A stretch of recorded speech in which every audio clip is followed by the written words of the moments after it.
Hello everyone, আমার আরেকটি mini ব্লগে তোমাদের সবাইকে জানাই অনেক স্বাগত। দেখো সকাল সকাল মেয়েকে দোলনায় বের করে দিয়েছি, আর এদিকে বাপি কেটে এনে দিয়েছে টালাটি, আর তারপরে বোন ওকে এইদিকে কিন্তু ঘুম পাড়িয়ে দিচ্ছিল।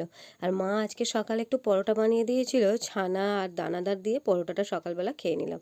এই ঘি দিয়ে পরোটা অনেকদিন পর খেলাম। তারপর মেয়েকে স্নান টান করিয়ে একদম ঘুম পাড়িয়ে দিয়েছি, দোলনায় দিয়ে দিয়েছি।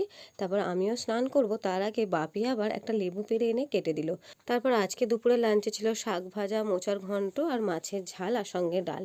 তারপরে দেখো খাওয়া দাওয়া করে আজকে যেহেতু বোনের ছুটি আছে, একটু চলে গিয়েছিলাম মাছ ধরতে, আর এখানে একটা পুঁটি মাছ পেয়েছিলাম।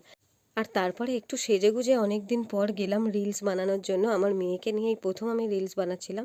সন্ধ্যাবেলা বোন বানিয়েছিল ঘরেতেই মোমো আর এদিকে স্যুপ, খেতে কিন্তু খুব ফাটাফাটি হয়েছিল। ও কিন্তু মোমোটা বেশ ভালোই বানায়, শুধু শেপটা ভালো আনতে পারছিল না। আর এইদিকে তারপরে রাত্রিরে দেখো আমার বোন কেমন ঘুম পাড়াচ্ছে। মাসি থাকার কিন্তু এটা একটা খুব বড় সুবিধা, তাই